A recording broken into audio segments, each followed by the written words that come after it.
Effective use of the mediator. Another great scoring category.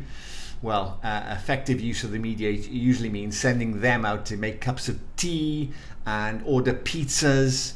And when you do sign the agreement at midnight, that the mediator arranges somehow a bottle of champagne. But that's a different type of mediation.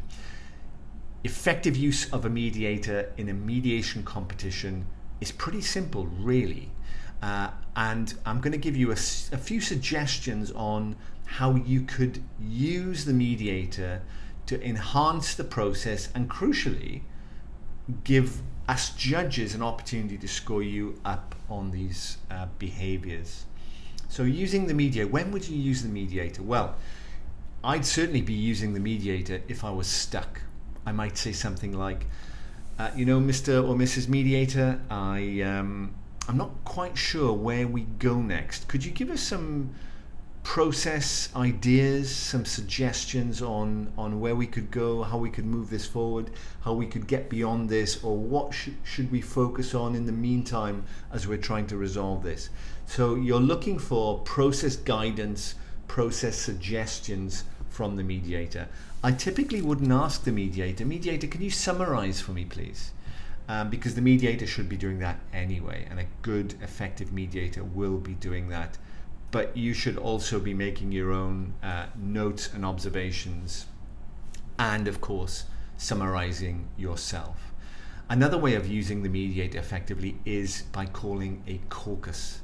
Now, when would you call a caucus? Well, you'd call a caucus if you didn't know what to do next, okay? If you were unsure, good time to call a caucus.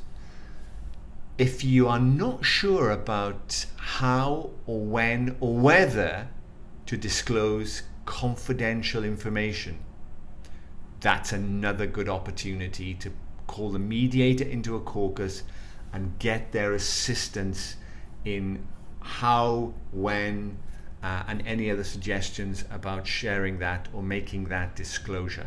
Another reason you might call the mediator is if the side makes a proposal out of the blue and you're not quite sure how to handle that proposal. You don't want to go back and accept it, but nor do you want to shoot it down. That could be another opportunity for you to call the caucus, because remember, you do have that ability to call the caucus, and quite often it's a good time to just gather your thoughts, bounce a few things off the mediator before you go back into the mediation. Effective use of the mediator.